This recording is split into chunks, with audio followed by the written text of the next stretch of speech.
Hey guys, welcome back to the channel. Most of you watching still aren't subscribed, so if you're enjoying the stories, please consider hitting that sub button. She said, if you don't like my flirting, the door is right there. I replied, thanks for the reminder.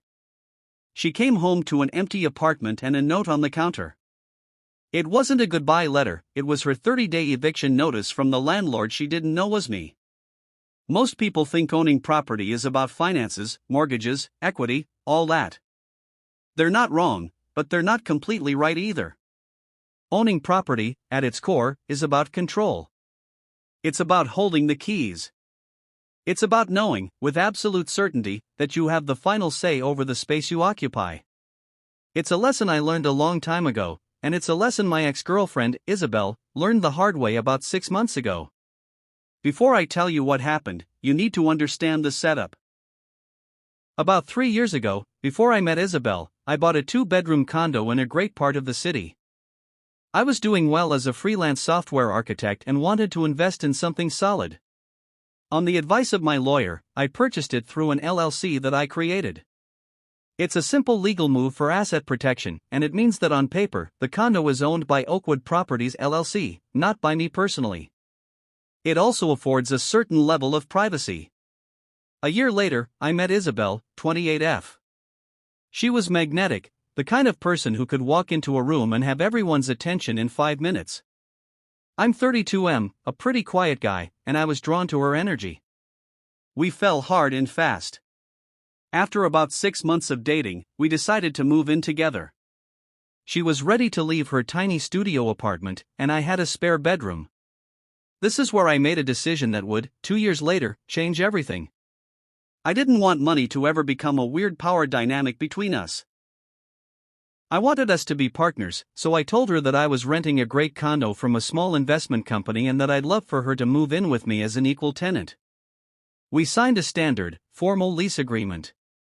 The landlord was listed as Oakwood Properties LLC. The rent payments went to a specific bank account set up for the LLC. She paid her half, I paid mine. All communication about the apartment, maintenance requests, lease questions, went through a property manager, which was really just a dedicated email address that I managed myself. She had no idea. To me, it wasn't a malicious secret. It was a clean, practical way to structure our shared life. It kept our finances separate and our living situation defined by a clear, fair agreement. For 2 years, it worked perfectly. We built a life in that condo. I loved her, and I truly thought we were heading towards marriage. But Isabel had a flaw.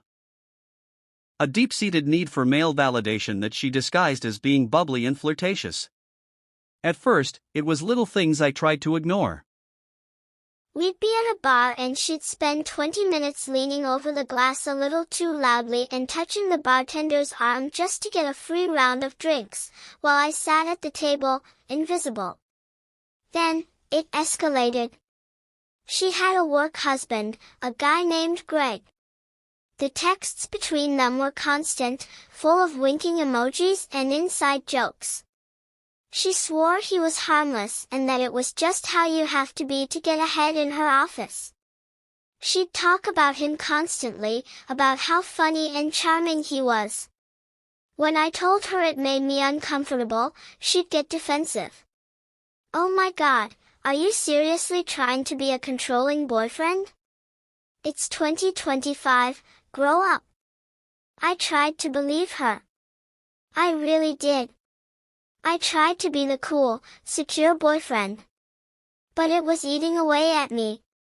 The disrespect felt like a constant, low-grade fever. The final straw came about 7 months ago. We were at a friend's house party. I was in the kitchen getting us drinks, and through the doorway, I saw her across the living room, talking to a guy I'd never seen before. She was playing with her hair, her head tilted, laughing at everything he said.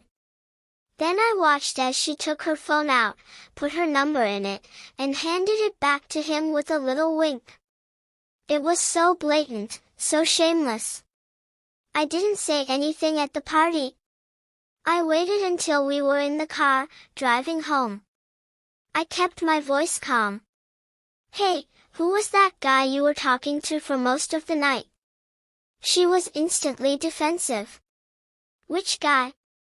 I talk to a lot of people. I'm a social person, you know. The one you gave your number to, I said quietly. She scoffed, turning to look out the passenger window. He's just a guy. We were just talking. God, you're so insecure. I can't have friends. It didn't look like just talking, Isabel, I said. It looked like you were flirting, hard. And it was right in front of me. It's disrespectful. That's when she turned to me, her eyes flashing with anger. She delivered the line that would detonate our entire life. You know what? This is who I am. I'm flirty. I'm fun. If you don't like my flirting, the door is right there. I just kept driving. The silence in the car was thick. She expected me to argue, to plead, to back down like I always did. But her words just hung there in the air. The door is right there. She had no idea how right she was. Thanks for the reminder, I said. And that was the end of the conversation. I didn't have a grand plan for revenge, not at first. But her words echoed in my head for days. The door is right there. It was an ultimatum and a challenge. And she had no idea that I was the one who owned the door, the walls, the floor, and the lock. My decision solidified over the next week. This wasn't a partnership. It was a tenancy. And the tenant had broken the clause of basic human respect. I realized I couldn't live like that anymore. Always wondering. Always feeling like second best. So I began the process of moving out of my own home. It took me 3 weeks. I was methodical. I rented a small storage unit a few miles away. Every day, while she was at work, I would pack a few boxes. Not clothes or furniture, but the things that mattered. My grandfather's guitar. Boxes of old photos. My collection of first edition books. My computer equipment. The things that made the apartment my home. The apartment slowly got emptier, more generic. But she was so wrapped up in her own world, she didn't even notice. The next phase was the legal part. I logged into the property manager email account. I drafted a formal, legally sound letter, citing state tenancy laws. It was a standard notice to vacate, giving 30 days notice for the termination of the lease agreement, as the owner intended to take possession of the property for personal use. I printed it on official-looking letterhead for Oakwood Properties LLC. The final phase was the move itself. I picked a day she was scheduled to be at a day-long work conference. I hired movers. They arrived at 9 a.m. By 3 p.m., every single piece of my furniture, my couch, my bed, my desk, my dining table, was gone.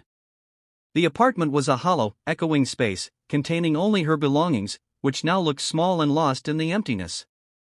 I did a final walkthrough. I cleaned the kitchen counters until they shone. Then, I took the formal, folded eviction notice and placed it right in the middle of the kitchen island, where I knew she always dropped her keys. I took one last look around, and I left. I didn't feel angry. I didn't feel sad. I just felt quiet. I can only imagine the scene when she came home that night. I got the first text at 8:15 p.m. This isn't funny. Where is all our stuff? Followed by, Ben? Where are you? Where are you? Why is the apartment empty? Then, a photo of the eviction notice, followed by, what the hell is this? Who is Oakwood Properties? And then, the dawning horror. That's your LLC, isn't it? Oakwood. The street you grew up on. You did this. Her call started immediately after. I let the first few go to voicemail. Then I answered one. I didn't say anything. I just listened to her scream. A torrent of rage, disbelief, and threats. When she finally paused to take a breath, I said, my voice perfectly calm. You said if I didn't like your flirting, the door was right there. I decided I didn't like it, so I'm showing you the door. As the owner of the property, that's my right. You have 30 days to vacate, as per the law. Please direct all future communication to the property manager listed on the notice. I hung up and blocked her number. Her friends got involved, of course. I got a few nasty messages, calling me a manipulative psycho. I ignored them. I had already won. My property manager email address got a very angry typo-filled message from her, threatening legal action.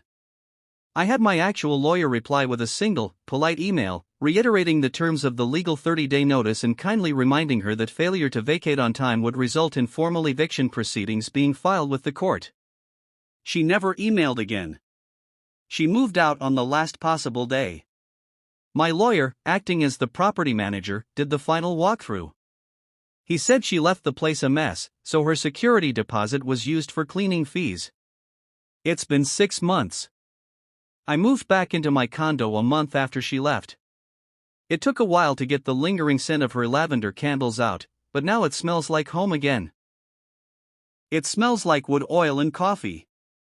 It smells like peace. She saw the door as a figure of speech, a tool to shut down an argument she was losing. She never stopped to consider that it might be a real door, leading out of a real apartment that she didn't own. She gave me an ultimatum, assuming I was the one with everything to lose. She had no idea that I was the one holding the master key the whole time.